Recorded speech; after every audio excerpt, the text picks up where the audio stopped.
ప్రభుత్వ పథకాల అప్డేట్స్ ఇందిరమ్మ ఇండ్లకు సంబంధించి ప్రతి అప్డేట్, ప్రతి డౌట్ క్లియర్ చేస్తూ వీడియోస్ అయితే వస్తున్నాయి. మన ఛానెల్‌లో మీకేమైనా డౌట్స్ ఉంటే పాత వీడియోలన్నీ చూడండి. మీ డౌట్స్ క్లియర్ చేసుకోండి. ఇక వివరాలకెళ్తే సర్కార్ జనవరి 26వ తేదీన పైలట్ ప్రాజెక్ట్‌గా 600 మండలాల్లో ఒక మండలానికి ఒక గ్రామంలో అయితే 4 పథకాలను అయితే మంజూరు చేస్తూ సభలు ఏర్పాటు చేయడం పట్ల మరి ఈ 2, 3 రోజుల నుంచి అయితే ప్రతి గ్రామంలో కూడా ఇదే ఇందిరమ్మ ఇండ్లకు సంబంధించి, రేషన్ కార్డులకు సంబంధించి, భూమి లేని పేదలకు 12,000, రైతు భరోసా ఈ 4 పథకాల మీద అయితే వాడిగా అయితే చర్చలైతే జరుగుతున్నాయి. ఓ పక్క గ్రామం వాళ్ళకి ఇందిరమ్మ ఇండ్లు వచ్చాయి. వారికి ఇందిరమ్మ ఇండ్ల మంజూరు పత్రాలు ఇచ్చారు.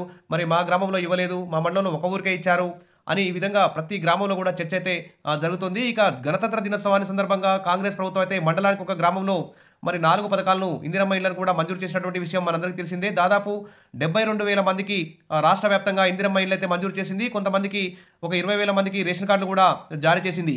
అయితే చాలామంది ఒక గ్రామానికి ఇవ్వడం ఏంటని చెప్పేసి ప్రజాగ్రామం అయితే వెలువెత్తుతుంది. ఇక జాబితాలో అర్హుల పేర్లు లేవని ప్రజలైతే ఆగ్రహం వ్యక్తం చేస్తున్నారు. ప్రశ్నించిన వారినల్లా పోలీసులు లాక్కెళ్లారని చెప్పేసి గొడవకు దిగుతున్నారు. మరి ఈ విధంగా ప్రజలందరూ కూడా చాలా ఆగ్రహంతో అయితే అట్టుడికిపోతున్నారు. మరి రాత్రికి రాత్రే కాంగ్రెస్ నాయకులు, కార్యకర్తల పేర్లతో లబ్ధిదారుల లిస్టు తయారు చేసి అర్హుల పేర్లు తొలగించారని గ్రామాల్లో అయితే ఆందోళనలు అయితే కొనసాగుతున్నాయి. మరి జాబితాలో లిస్టుల్లో అర్హుల పేర్లు లేవని ప్రజాగ్రామం అయితే వ్యక్తమవుతుంది. పలుచోట్ల ప్రతిపక్ష నాయకులు కూడా అరెస్టు చేసినట్లు ఇక్కడ కనిపిస్తుంది.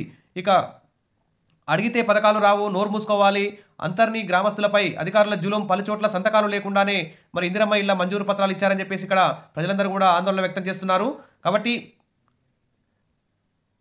ప్రభుత్వం పెద్దలు ప్రకటించిన దానికి ఆచరణకి పొంతన లేకపోవడంతో రాష్ట్ర వ్యాప్తంగా కార్యక్రమాలు అయితే రసాభాసగా జరిగాయి. ఫస్ట్ అయితే జనవరి 26వ తేదీ నుంచి రాష్ట్రంలో అన్ని గ్రామాల్లో ఈ పండగ వాతావరణంలో 4 పథకాలని ప్రారంభిస్తామని చెప్పినటువంటి ప్రభుత్వం మరి చెప్పిన దానికి చేసింది ఒకటని ఇక్కడ పైలట్ గ్రామాలు సైతం సర్కారు అయితే ఫైట్ అయితే చేశాయి. మరోవైపు ప్రభుత్వాన్ని నిలదీస్తున్నారని అక్కస్తో మరి కాంగ్రెస్ శ్రేణులు ప్రజలపై ప్రతాపాన్ని చూపాయని చెప్పేసి ఇక్కడ చర్చ అయితే నడుస్తుంది. ఇక అదేవిధంగా ఇందిరమ్మ పాలన అంటే ఇట్లుంటుందని కాంగ్రెస్ సర్కారు మరోసారి నిరూపించే ఘటన జనగాం నియోజకవర్గంలో చోటు చేసుకున్నది. ఎర్రకుంట తండాలో జరిగిన గ్రామసభ ఉద్రిక్తతలకు కూడా జారితీసింది. అనర్హులకు పథకాలు ఎలా అందజేస్తారని నిలదీసిన పాపానికి బీఆర్ఎస్ నాయకులపై పోలీసులు రెచ్చిపోయారని చెప్పేసి ఇక్కడ చర్చించుకుంటున్నారు. ఇక పరిస్థితి ఉధృత రాష్ట్రం మొత్తం కూడా ప్రజలందరూ మరి ఒక గ్రామంలో ఇస్తే ఎలా, మాకు ఎప్పుడు ఇస్తారని చెప్పేసి ఆతృతగా ఎదురు చూస్తున్నారు. అయితే ప్రింటింగ్ పూర్తిగా ఇందిరమ్మ ఇళ్ల మంజూరు పత్రాలు కానీ, రేషన్ కార్డులకు సంబంధించినటువంటి జారీ పత్రాలు కానీ ఇవ్వడానికి అధికారులు అయితే వెనుకబడ్డారు. ప్రింటింగ్ పూర్తి కాలేదని కొందరికే మంజూరు పత్రాలు అయితే పంపిణీ చేశారు. ఒంటరి మహిళలకు, ఇల్లు లేని వారికి ఇందిరమ్మ ఇల్లు మంజూరు కాకపోవడం, ఒక ఇంట్లో 3కి పథకాలు వర్తింపజేయడంతో అయితే పలువురు అయితే గగ్గోలు పెట్టారు. మరి కేసీఆర్ సార్ ఉన్నప్పుడు నాకు పింఛన్ వచ్చింది, ఇప్పుడు పింఛన్ రావట్లేదని చెప్పేసి కొంతమంది నిలదీశారు. మేము అడవిలో ఉన్నామా, మాది ఊరు కాదా, మా గ్రామానికి చెందిన లబ్ధిదారుల పేర్లు ఎందుకు చదువుతలేరు అని నిర్మల్ జిల్లాలో కూడా ప్రజలందరూ కూడా ఇట్లా అనుకుంటున్నారు. ఇందిరమ్మ ఇళ్ల అర్హత పత్రాలను అధికారులు, ప్రజాప్రతినిధులు అందిస్తుండగా కొంతమంది మహిళలు, రైతులు మా ఊర్లో అర్హులు ఒక్కరూ లేరా, ఆ ఒక్క ఊర్లోనే ఇవ్వాలన్నా, మేము ఎన్నికలప్పుడే గుర్తొస్తామా, మేము పథకాలకు పనికిరామా అని ఆగ్రహం అయితే వ్యక్తం చేస్తున్నారు. ఇక నెట్ లేక రాష్ట్ర వ్యాప్తంగా 600 మండలాల్లో 600 గ్రామాల్లో కొన్ని చోట్ల నెట్ సరిగా పనిచేయక తర్వాత అధికారులు అయితే అవస్థలు పడ్డారు. చివరికి చేసేది లేక సెల్ ఫోన్ ద్వారా మైక్లో వినిపించాల్సి వచ్చింది. అదేవిధంగా అనర్హులకు రేషన్ కార్డు ఇచ్చారని అధికారులు నిలదీశారు. లబ్ధిదారుల జాబితాను గ్రామ సభలో చదవకుండా మరి మంజూరు పత్రాలు ఎలా ఇస్తారని ప్రశ్నించారు. తాను 30 ఏళ్ల నుంచి పార్టీ కోసం పనిచేస్తే తన పేరు లేకుండానే ఇందిరమ్మ కమిటీలు ఏర్పాటు చేశారని కాంగ్రెస్ చెందిన మాజీ సర్పంచ్ ఇక్కడ ఆగ్రహం వ్యక్తం చేశారు కొంతమంది. అదేవిధంగా సంతకాలు లేకుండా మంజూరు పత్రాలు, పెద్దపల్లి జిల్లా నిమ్మనపల్లిలో ఎవరి సంతకం లేకుండానే ఇందిరమ్మ ఇళ్ల మంజూరు పత్రాలు అందించడంతో లబ్ధిదారులు అయితే విస్మయానికి గురయ్యారు. మరి ఈ పథకం మాకు ఇందిరమ్మ ఇల్లు వచ్చినట్టా రానట్టా అనే ఆలోచనలో పడ్డారు.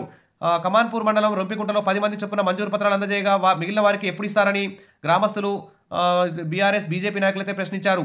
ఇక జగిత్యాల జిల్లా మెట్పల్లి మండలం విట్టంపేటలో కాంగ్రెస్ నాయకుడు జవ్వాడి కృష్ణారావుతో కలిసి మండల ప్రత్యేక అధికారి సత్యనారాయణ, తహసీల్దార్ శ్రీనివాస్ తదితరులందరూ కూడా పేర్లను చదువుతూ మంజూరు పత్రాలు అందజేయగా 3 రోజుల క్రితం గ్రామసభ నిర్వహించి పంచాయతీ కార్యాలయంలో ఉంచిన జాబితాలో తమ పేర్లున్నాయని, లాస్ట్కు జనవరి 26వ తేదీన చూస్తే మా పేర్లు మిస్ అయ్యాయని చెప్పేసి గ్రామస్తులందరూ కూడా నిలదీశారు. రాత్రికి రాత్రే తమ పేర్లు తొలగించి కొత్త వారి పేర్లు చేర్చారని చెప్పేసి అందరూ కూడా మండిపడుతున్నారు.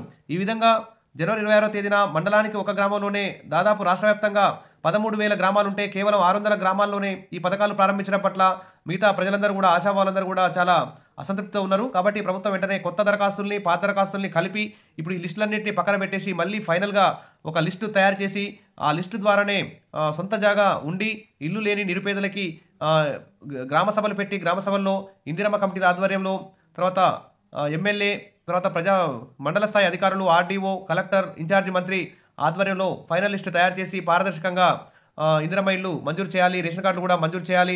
అదేవిధంగా భూమి లేని పేదలకి పట్టణ ప్రాంతాల్లో గ్రామీణ ప్రాంతాలందరికీ కూడా 12,000 ఇచ్చే విధంగా చర్య తీసుకోవాలని చెప్పేసి ఇక్కడ అందరూ కూడా కోరుకుంటున్నారు. అదేవిధంగా టోల్ ఫ్రీ నెంబర్లు కూడా పనిచేసే విధంగా జిల్లాకు టోల్ ఫ్రీ నెంబర్ విడుదల చేయాలి. ఫిర్యాదులకు వెబ్సైట్ ఇవ్వాలి.